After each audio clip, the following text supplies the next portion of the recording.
Hey everyone, so we're still Tuesday night, June 11th in the evening. I just recorded the video for the walkthrough on the book review, but I wanted to offer you section 9 in a video format as well, since we don't have a collaborate session this week. So I'm just going to quickly go to that PowerPoint. There we go. So the topic this week is the process management of change. Having now looked at all the different leadership theories and the typology that enables you to categorize these leadership theories and make sense of them, we move on to something more hands-on, which is the process management of change. And then we will see that we will be applying leadership theory in this process management of change. So the objectives today: I examine the process management of change and how it relates to the various leadership theories, and begin a reflection about the process of change you are seeking to examine in your next assignment. And I'm going to finish off with that. And I think that will answer some of the questions that people have, and that will lead you to then give me a concise expose of your ideas for the assignment on the forum for this week. That's what I'm hoping to do, so that I can give you some formative feedback on the forum and before you start writing your assignment. So management of change, what is it? Well, management of change is not a simple process. Industry as a sector generally outside of education has studied its complexity for decades. The literature is abundant and rich, but education is coming to this late. We still have a lack of awareness around the complexity of management of change as a process in education. Management of change needs to be proactively planned. The potential resistance need to be identified and addressed. That's going to be the essence of what we're talking about in this section. And the process needs to be nurtured, needs nurturing and monitoring, and it requires evaluation throughout. And Jones and Anson report from the UK gives you a good idea of what management of change looks like in education when it's approached strategically. So you have that on Moodle. I've given you four. Let's go to the references right away.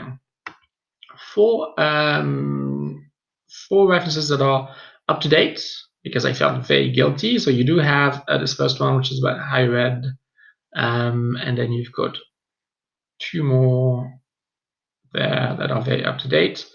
And I checked them last night, and they seem excellent reading for the topic that we're looking at. I have not removed the other four because although they're completely out of date, and I would like to sort of tell myself off, but for management of change on education, there isn't that much, and those readings are really quite interesting in the sense that they applied right away to topics that you are familiar with, specialists, inclusion specialists. So teachers' views on recent curriculum changes, tensions and challenging. You can see how it's interesting, even if it's 2005. Fong is extremely interesting because no one else has come up with something like this. Constructivist strategy for developing teachers for a change. So he's talking about constructivism in the classroom, but he's talking about, actually he or she, I'm not quite sure, but talking about adopting a constructivist leadership style in order to see constructivism developed in a classroom. So it's very interesting. How to implementing change in structural delivery of classroom curriculum. These are all fab, and there hasn't been that much more done, which is more recent.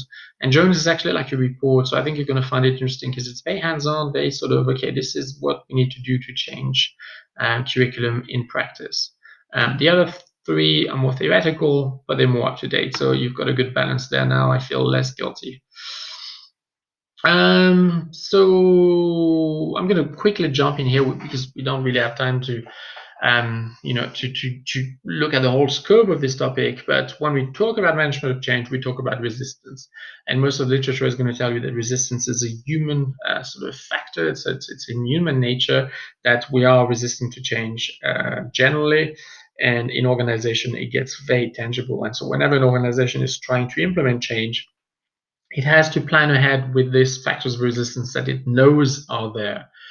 Now, the literature has subdivided this in three different types of factors. And this is interesting because when we are trying to counteract the resistance or prepare for it proactively and diminish it, we have to understand what the origins of that resistance is. And there's three different sources for that resistance. So the first one is called the psychological factors of resistance. The second ones are the philosophical factors of resistance. And the last ones are generally called the factors related to the format of change itself. So it's important to proactively understand these factors resistance to change, because once you understand them, you can proactively address them.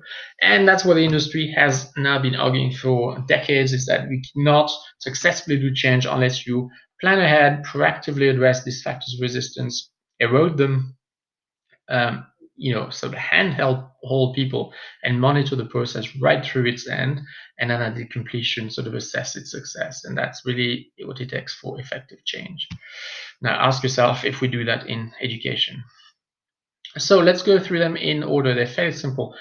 Psychological resistance. So this has nothing to do with the process of change. It has nothing to do with the direction of the change or the values that you're putting forward, but normally really relates to the people in the process of change. And it really is caused by their own insecurities with respect to change. So it could be fear of the unknown, fear of losing a feeling of competency, fear of loss of status, all the things that people assimilate or sort of sort of attribute or see as connected to this change process that you're imposing on them. So here the solution is it's crucial to address these factors proactively through professional development, process of accompaniment, verbally and explicitly, making people realize that they have these fears, giving them tools and making them feel empowered so that they actually do not fall victim to these fears that are subconscious, and that they can feel that they are in fact going through the process, and that it has benefits for them, even for themselves, not just for the environment, for the company, for the organization, or the school, but that they can actually draw benefits from that. And that takes a lot of work. But this is maybe the least difficult factor of resistance to my feeling, anyway, is that it's the least complicated factor of resistance to address, because once you understand it well, it normally is a process that can actually go fairly well if it's planned again, and if there's enough resources and energy put into addressing it. The second one, so I'm gonna have a little drink. A second type of factors of resistance is the philosophical, what we call philosophical resistance change. This is much more complicated, because here, I'll just read the slide. This occurs when the individual faced with change in organizations are not conceptually invested in the objectives of the transformation, or worse, when they're actively fighting the objectives. So it's the end result that they disagree with, and this is a lot tougher, you can imagine. It's estimated that in every change process, there's a minority of individuals who experience this sort of resistance. It's not easy. So for you have a perfect example. You're an inclusion cohort. There's a lot of people who do not believe in inclusion. So you're going to have a lot of difficulties getting people to get motivated, emotionally embark on this journey if they actually don't want to go there. It's not easy to proactively sort of erode philosophical resistant change. There's certainly some things you can do, but at the same time, I'm putting there as a caveat that many managers feel no amount of preparation care can shift some of these individuals. I should have said some. You can shift many, but some. I've read somewhere, again at a conference, someone presented this as being the 20-60-20 phenomena. So that whenever you have a process of change, you have 20% of people who are enthusiastic, you have 80 people who in the middle who really don't know how they feel, and then you have 20% of people who are adamantly opposed to the change that you're proposing. And the managers often use this rule to say that actually the 20-60-80 and 20 really is an 80-20, which means that if you focus on the 20 that are energetically in favor, and the 60% that you can sway because they're not quite sure, and you can work on their motivation, then you can almost forget about the 20%, because either the momentum of the 80% that are shifting is going to do the trick, or then it's lost cause and you're not going to get into shift anyway. So it's something to keep in mind, that sometimes there is sort of failure in terms of philosophical resistant change when you're trying to address it. Still worth deploying some energy, because some people will be swayed. Sometimes that philosophical resistance can also be a lack of knowledge, a lack of information, so that you can remedy. There are still people who will have a value system that just doesn't work with the direction that you're trying to give your organization. So it may be that you lose them altogether. The last one are factors of resistance to change related to the format of the process itself. So this has normally, as I said, to do with speed and format. So they're not opposed to, they're not in fear as far as the stakes are concerned for themselves. It's not a psychological fear. They are not opposed to the direction where you're going. So it's not philosophical resistance, but sometimes it's that they are just feeling inadequate or unsure about the speed and the format of the process you put forward. So the process often suggested in relation to this factor resistance is to think carefully about the proposed timescale and the proposed format for the change process, and to be ready to adjust and gain positive momentum. Timescale can vary, obviously, from context to context, school to school, whether you're university and college, what kind of project you have on the go, what is it that you're trying to implement. There are normally different traditional formats in terms of speed and format. They're sort of called classic models, so pilot project, parallel change, overnight change, progressive change. We're going to go through them quickly and look at the pros and cons. Progressive change, as the name implies, you're doing change progressively, gives rise to fewer fears, but it's difficult to monitor and to lead to completion because people lose momentum. So you're not getting the psychological fear at the beginning, but you may actually get entangled in leadership issues about completing the process of change, because then it becomes very, very long. Pilot project is attractive in the sense that sometimes it's enough to convince people that it's sound and they're less afraid. So it's seen as easiest to manage, but it's almost always not always available in school context due to concerns about inequity. Very few parents are going to be okay with you doing something extraordinary with a small group of kids, but not doing it with the others.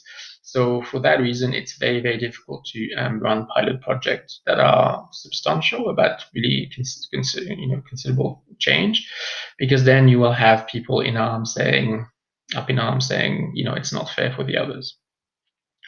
Parallel change is easier to monitor because you're doing, for example, one grade at a time or one section of your school at a time, but it's difficult to eventually shift to a wide scale format. You can get stuck between two chairs when you've started doing something, it's going well, but you can't have the energy or the time or the resources to do the other one, which creates difficulties in schools.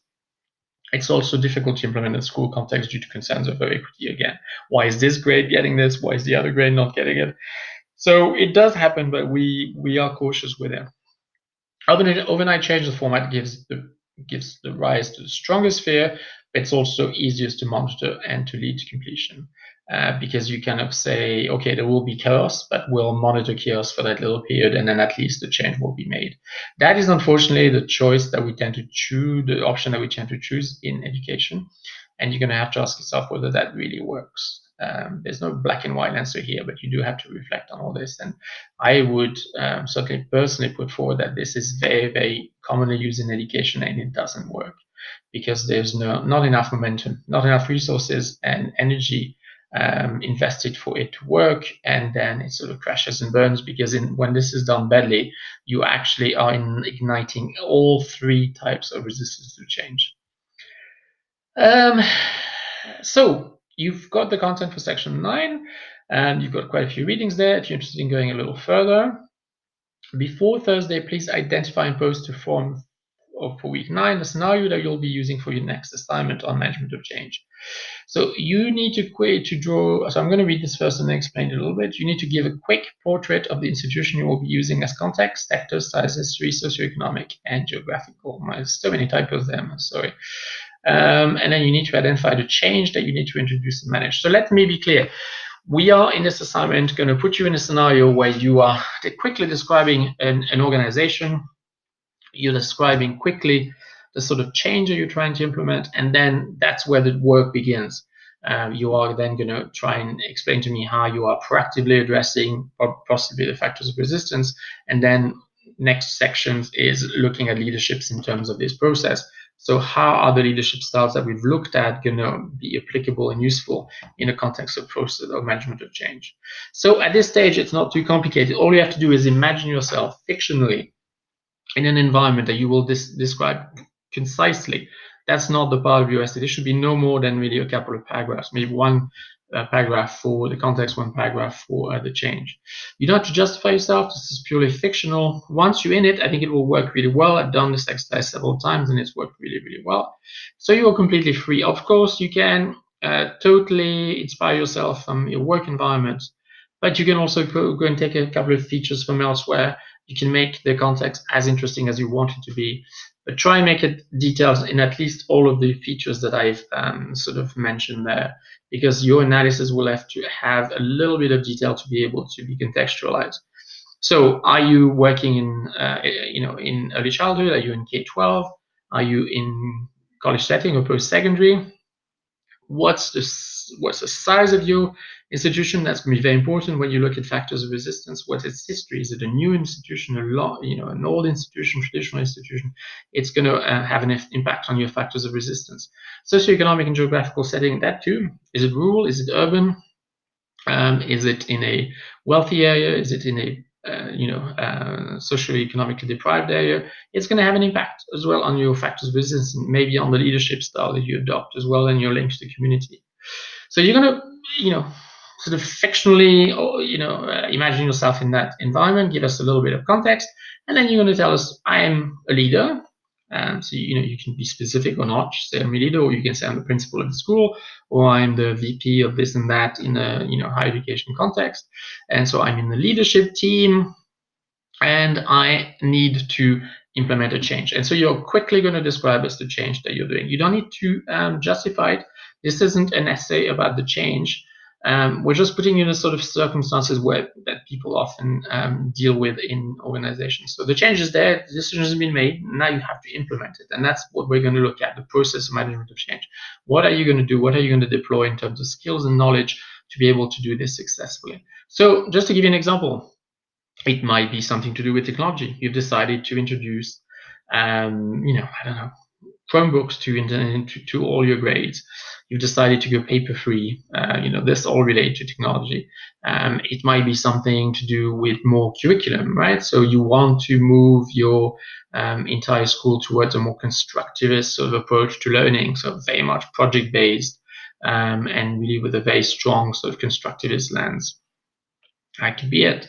It could be something to do with communications with the community and parents. It could be that you're switching your schools to having a Twitter and a Facebook account because you think that daily relationships with parents and community are very important in the context that you're in. I'll give you an example for post-secondary as well, because I know that we have some of you that are looking at that. I'm going to look at one on Saturday when I have the next collaborate session with you. I'm going to talk to you about my own experience within post-secondary, looking at implementation of UDL as a process of change and the sort of factors of resistance that I had to deal with for 4 years and what I tried to do in that. So a bit of a sort of guest speaker segment explaining to you my own experience. But in post-secondary, it could be something to do, for example, with moving away from a lecture-based approach to teaching. It could be something to do with, Moodle and platforms that we have, but using them differently, using them more extensively. It needs to be something fairly radical that's going to have an impact on your community, on that organization, so that then we do some interesting thinking about the factors of resistance, how we're going to accompany people, what kind of leadership style we're going to choose to be able to make that process of change sustainable and go to the end and to completion. So it's very straightforward. If you have any questions, let me know. For Thursday, really all I need is a few ideas penciled into the form, so I can give you some feedback, and then you feel reassured and you can start writing your case scenario and your case study and then write on that. You can't get ahead now because we haven't unpacked section 9, which we're doing tonight with video, and then section 10, which we're doing from Thursday, which will give you some more literature and sort of context for this, and knowledge as well for this, but it doesn't stop you from, for example, doing the first 2 paragraphs of your paper, which is just a description. You could do that now because you don't need any sort of specific reflection for that. You're just describing. So go ahead if you want to do that. That's probably a way of getting yourself, give yourself of advance. If you want to do that, I know some of you are keen to finish on time and get all that done. So I hope this is useful. I will go on the forum by Thursday and give as much sort of feedback as I can to the ideas that you have. It'll be faster than email. That's why I prefer if it's done on the forum. And that's it. I wish you a good night, and I will speak to you soon.